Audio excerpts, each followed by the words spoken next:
Hello and welcome to my talk, Denoising Raytraced Soft Shadows, here at Gamestic Live 2021.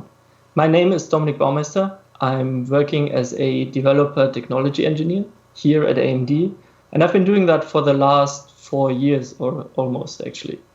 As a developer technology engineer, my job is to work closely with game developers, like you probably are, to ensure that the new AAA titles that come out are well optimized for our hardware and fully utilizes the resources that it provides.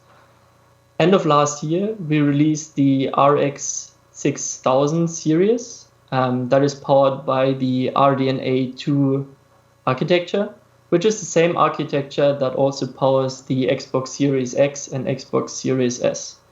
And with that architecture, for the first time, we have support for hardware ray tracing, which in practice means we have support for hardware accelerated ray triangle intersection. And as part of that, we in our team figured it would be a good opportunity to provide you with a sample that really brings out the realism in your games. And that sample here is showcasing soft shadows and precisely the denoising part of that. So let's jump right into the agenda. So the entire talk will be split into 2 sections really. The first half I will go about the building blocks of that denoiser, and in the second half I will talk about some of the performance improvements that I made to make that thing really fast and shine on RDNA. But first, let's zoom out a bit and look at the 10,000 foot view. So a common technique to simulate area lights is to choose a random point on the light source and then try tracing a ray from that surface towards that light source. The general approach is to just increase the ray count until the final image converges and we have a proper soft shadow. If you do that with like only a few rays, you will see something like on the right-hand side, and the right half of the drone is actually the noisy input that our denoiser receives, and then the left part of that drone footage is what the denoiser produces as a result. So yeah, usually you would average over multiple rays, but that becomes cost prohibitive pretty soon. So the job of the denoiser is to generate additional samples. And the idea here is that instead of shooting additional rays, we reuse the samples that we already have. This is both using neighboring pixels and the results that we got from there, as well as accumulating samples/rays over multiple frames. One important addition here, for a small number of lights, it's actually feasible to not denoise the entire RGB space, but instead denoising a mask, and this is precisely what we are doing here. The entire system is loosely based on a paper by NVIDIA called Spatial Temporal Variance Guided Filtering, which you can find on the link here. One additional disclaimer, I was only making that denoiser faster. The guy who initially wrote it was Guillaume.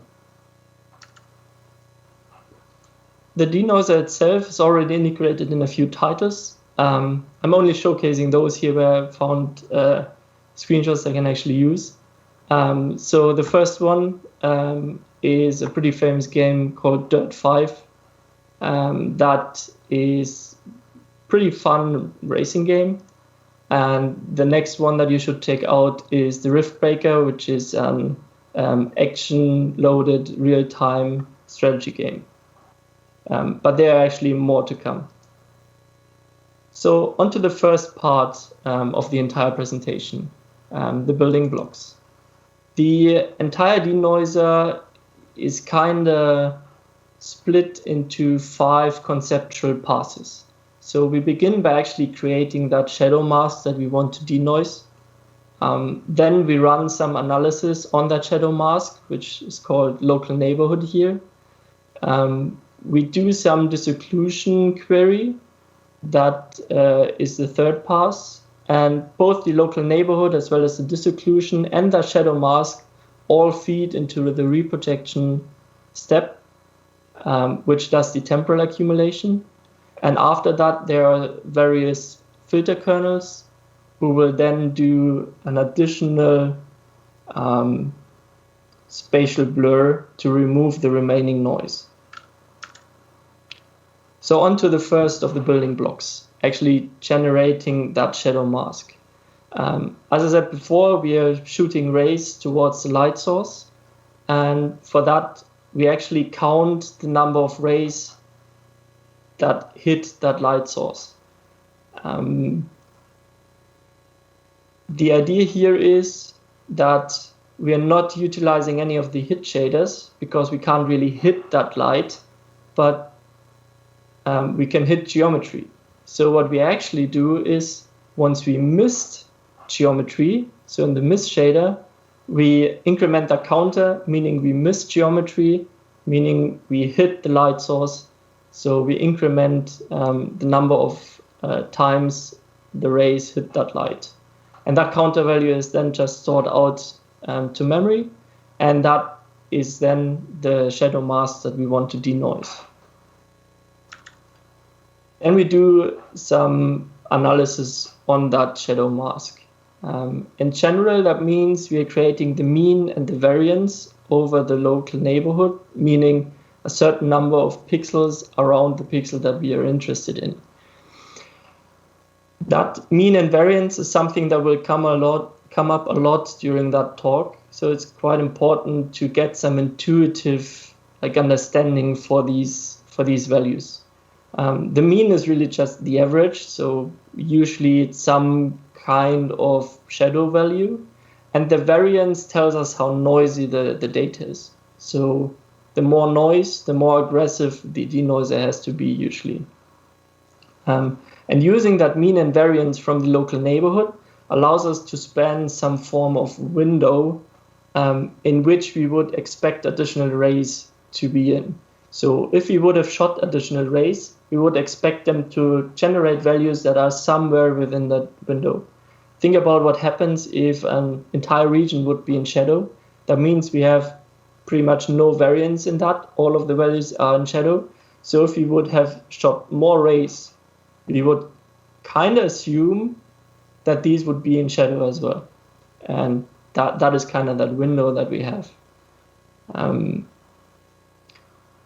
If you look at the images here on the right, these show results from using different kernel sizes, so the number of pixels that we actually investigate. And as you see, the higher the region is that we look at, the better the results are usually.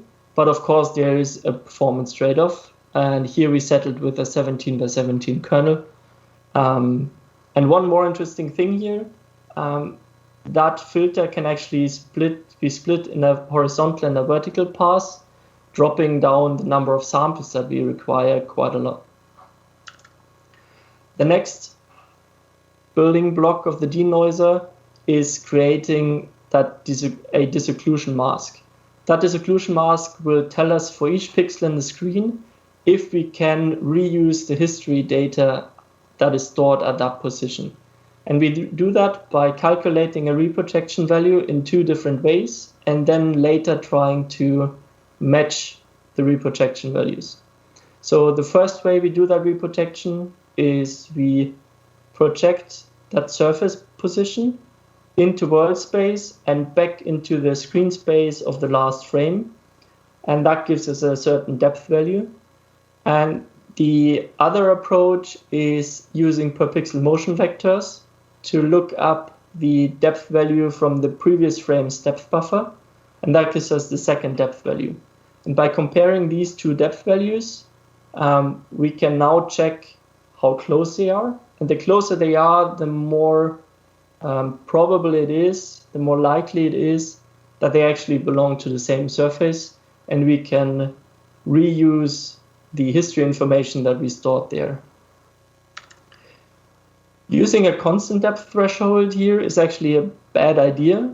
If you look at surfaces from like very grazing angles, that means that you get these like streaking artifacts simply because usually for those the depth buffer precision is not as good. We counteract that by increasing that threshold depending on the angle between the normal of that surface and the view vector. And that improves the situation quite a bit. And if you look on the image on the very right, that is how you would expect that disocclusion mask to typically look like. So on like the plane on the very bottom, there's pretty much no disocclusion. We can reuse all of the history values, but especially in that area where the rotor blades are, there's a lot of movement going on. A lot of the time, like, we simply can't reuse the history values. So that is what you get. And now both the local neighborhood and disocclusion somehow feed into the reprojection pass. So the very first step that pass does is it uses that disocclusion information that we just computed to determine if we should load the history moments or if we should reset these moments. And the moments that we track there are again just a mean and a variance. And so tracking our current shadow value, tracking how much noise, how much temporal noise there is, and it's also tracking the number of samples that we did in the that we have in that history. And that allows us to, for very like low temporal sample counts, to artificially boost that variance to make later passes more aggressive if our temporal, our temporally accumulated values are simply not trustworthy enough. So if you look at the bottom of the page, these two images, on the left side without variance boost, we move the camera a bit, and so at the very bottom you see the noise region where simply not enough temporal samples have been accumulated to generate a noise-free image. And thus, if we now apply the variance boost, the spatial filters later will be more aggressive, and you see how that area is noise-free as well. On the very right, just one more thing to give you a good intuition for that is showing the temporal variance. And as you would expect, like in areas that are completely in light or completely in shadow, there is pretty much no variance. But in all of the penumbra regions, where it's sometimes in light, sometimes in shadow, where you have moving parts, that's where you expect the most noise, and indeed that is where the variance is the highest. The second part of the reprojection is making sure that you can actually see fast moving shadows or fast moving shadow casters in that shadow. If you would just naively blend our history values in there, you would see stuff like the motor blades pretty much disappearing, and you wouldn't see the shadows there. If we instead reuse that window that we computed in the local neighborhood pass and clamp the history values towards that window, remember that is telling us which values you would expect.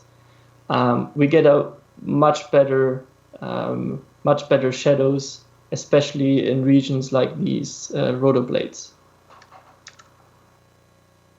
And lastly, we actually produce the shadow values as the result of the reprojection by looking up the past history values and blending the new sample from this frame into that. And here there is one more tricky bit. So if you have a very low blend factor, that means we heavily weight that new value that we just produces, but we are throwing away a lot of the information from the history. That means we get a very responsive filter, but it's not quite removing a lot of noise from the image. If we would do the other way around and use a very high blend factor, that would mean we very highly weight the history value. That gives us a pretty stable filter, but it's pretty unresponsive to changes. So since we already track the history samples, we adjust that blend factor based on the number of samples that we have available. Essentially meaning the more history we have, the higher we weight it. If we have less history, we weight it less as well. Now we have a pretty stable image, at least temporarily stable, but you still see a lot of spatial noise in there. So we use 3 consecutive filters. Each one is doing an edge-aware, a true wavelet filter. The first one with a 1 pixel stride, second with a 2 pixel stride, and the third one with a 4 pixel stride to remove the remaining noise.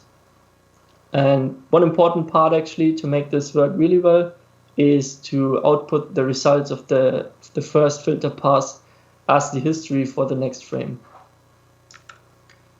And each of these passes additionally tracks the variance again.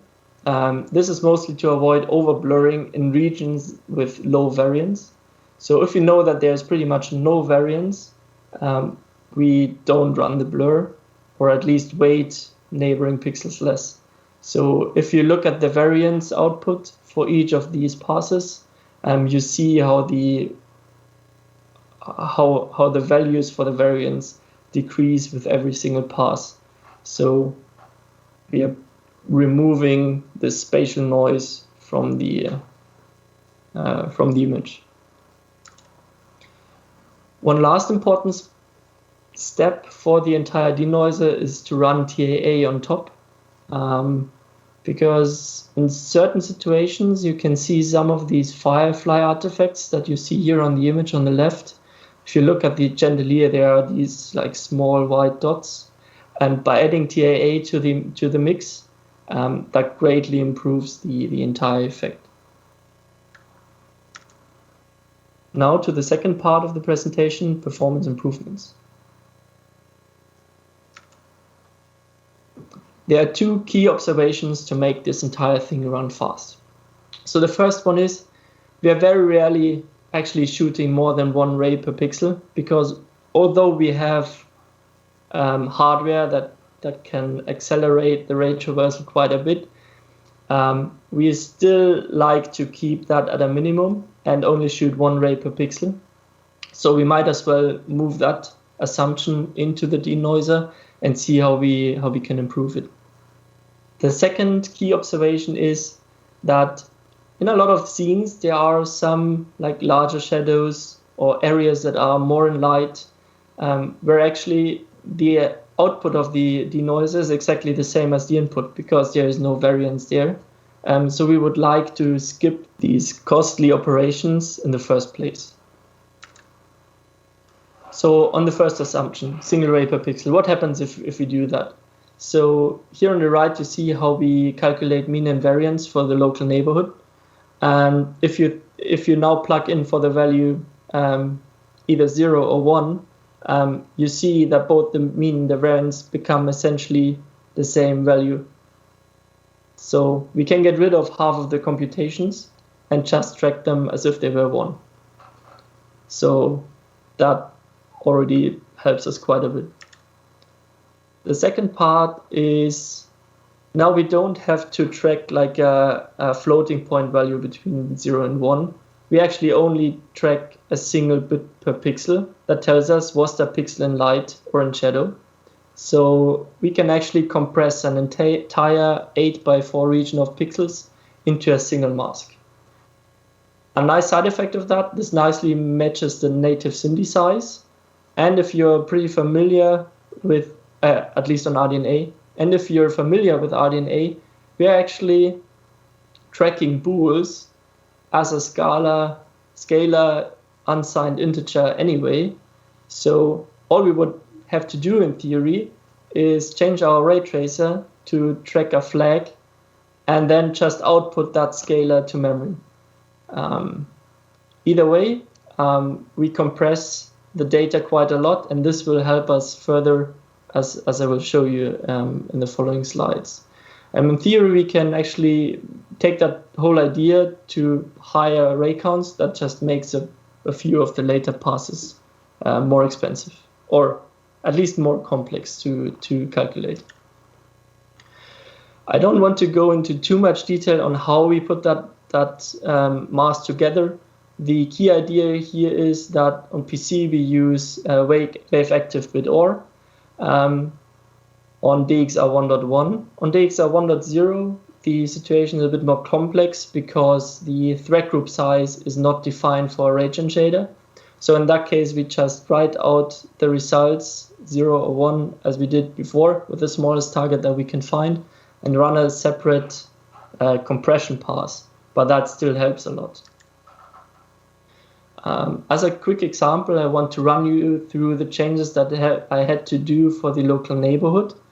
Remember, there was a split pass, so we're just doing the horizontal part of the local neighborhood here for that pixel lighting up here as a number 19.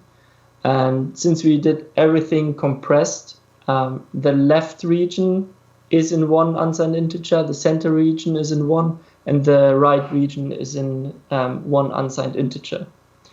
The first advantage here, instead of doing a lot of vector loads, we just have to do 3 scalar loads to have all of the data available to do the local neighborhood for an entire 8x4 region, which is already quite bandwidth efficient. So that is now laying out all of these bits in like one row, and we go through the entire slide from the top to the bottom. So we start out with the left, center, and right as they would be presented in an unsigned integer, each of the single bits that we're interested in colored. And now we have to extract that one row that we are interested in, combine them as before. Notice how left and right actually switch. And then we shift out all of the bits that we are not interested anymore. And that's the final bits that we actually iterate over. And if you think about that, we have a few scalar loads. We have everything compressed, and we do a lot of ALU to finally calculate the local neighborhood. So that is quite important to achieve it that way. Now on to the next idea. We want to identify regions that we can actually skip the denoiser, and we want to do that in a cheap way. In practice, that was probably one of the best optimizations that I did. It obviously varies a lot from scene to scene, but overall that helped roughly in the 25 to 30% range.